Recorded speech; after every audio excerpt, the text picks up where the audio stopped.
Wallace's lists. Wallace, a mouse, could do almost anything, that is, as long as he had a list.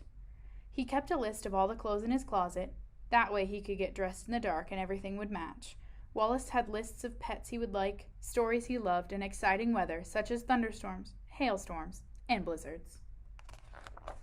When Wallace woke up, he wrote a to-do list. This morning it read, 1. Water plants. 2. Take a walk. Wallace watered his plants. Then he rang for the elevator. "Hello, my name is Albert," announced Wallace's new neighbor. Wallace would have liked to say, "Hello, my name is Wallace," but saying hello was not on his list. Wallace wondered what Albert was like. The next to-do list Wallace wrote read, 1. Say hello to Albert. 2. Laundry. So Wallace introduced himself to his new neighbor. "Would you like to listen to some music?" said Albert. "I have to do my laundry," Wallace explained. "Laundry is laundry," said Albert, "but music is life."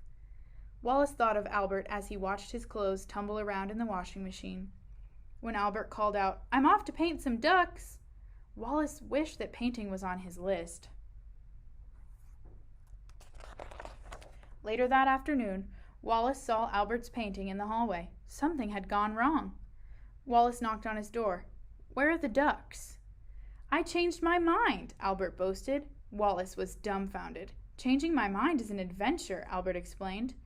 "I don't like adventures," said Wallace. "An adventure can be anything that isn't planned for." "You mean anything that isn't on a list?" asked Wallace. "Exactly," said Albert. "Do you ever use a map?" Wallace continued. "I have lots of maps." "I don't need maps," said Albert, "because wherever I go, there I am." "But what if you get lost?" "Being lost is automatically an adventure," cried Albert. "Suppose you get lost and then fall down and hurt yourself." "I pick myself up and keep going," replied Albert. "When I get in an accident, it makes me feel better to write a list," said Wallace. Wallace showed Albert list number 3, accidents that happened to me. 1. Bump my nose while vacuuming. 2. Scrape my knee, same day as bump my nose. 3. Stub my toe. "Excellent," said Albert. "Perhaps you would like to join me sometime." "If I ever did go somewhere," said Wallace, "it would have to be a place from list number 7. Places with funny names. 1. Kathmandu. 2. Mali Timbuktu. 3. Walla Walla. 4. Glockamora. "Glockamora? How about tomorrow?" cried Albert. "To be fair," explained Wallace, "there is only one more list you should know about. Number 8, things I hate. 1. Rain streaming down my glasses. 2. Sand in my shoe. 3. Being hot. 4. Being cold. 5. Being wet. And especially 6. Being lost." "It is quite possible that at least one of those things might happen if you went to Glockamora," Albert admitted. Wallace agreed to think about it anyway. That night, the idea of an adventure made Wallace so nervous he couldn't sleep.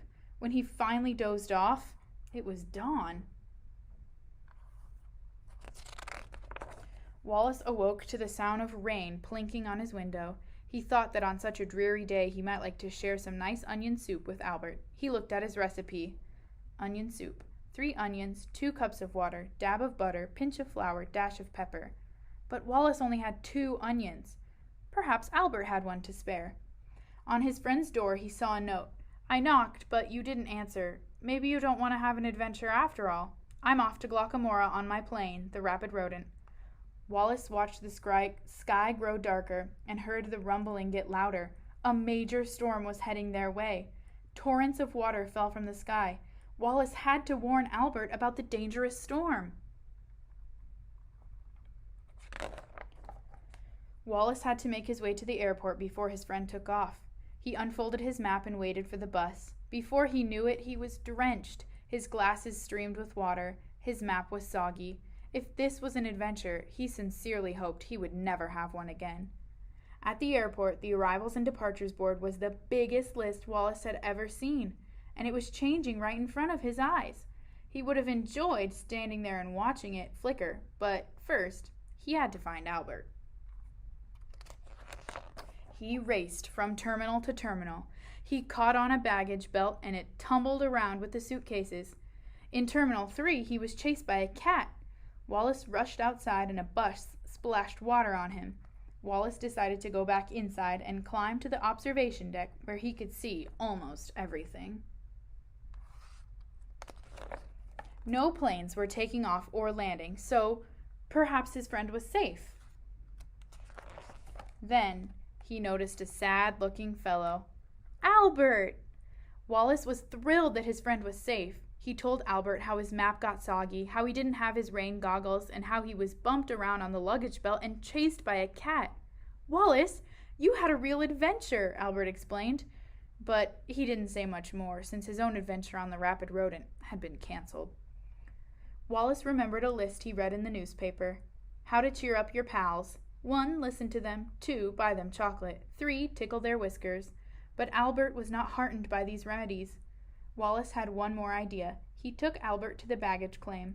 They held on to each other and rode around the conveyor belt until they were dizzy. They hopped onto a fancy piece of luggage that was loaded onto a trolley and led outside, where it was then heaved into a huge limousine. They watched the city lights whiz by. When the limousine stopped at a giant building on Park Avenue, Wallace whispered, "Let's go inside." Wallace and Albert rode up the elevator to the 30th floor, stepped onto the balcony, and gazed down on the whole city. "We're almost as high as my plane," said Albert. "I can see just as far, and it's not bumpy." "Thank you, Wallace." "I wish I had a steaming bowl of onion soup," said Albert when they arrived home. Wallace was just about to tell Albert that he needed 3 onions to make proper soup when he decided instead to just chop up the 2 onions he had and put them in water. Then he sprinkled in some sugar even though it wasn't in the recipe. As the soup simmered, Albert found Wallace's list number 11, funny words. 1. Rhinoceros. 2. Hippopotamus. 3. Kayak. "How about Cincinnati?" Albert suggested. "My Aunt Hattie lives in Cincinnati," said Wallace. "Do you really have an Aunt Hattie?" "Of course not," laughed Wallace. Telling jokes had never been on any of Wallace's lists. Onion soup, with only 2 onions, was delicious. When Albert went home, Wallace made a new list, number 13, My Adventures. 1. Going to the airport in the rain. 2. Getting lost. 3. Being chased by a cat. 4. Rolling around on the conveyor belt. 5. Riding in a limousine. 6. Being on Park Avenue balcony. 7. Making onion soup with only 2 onions. 8. Telling a joke. It was a long list, the longest list Wallace had ever written, but it was not nearly as good as list number 14, My Best Friend. Number 1, Albert. That was his favorite list ever.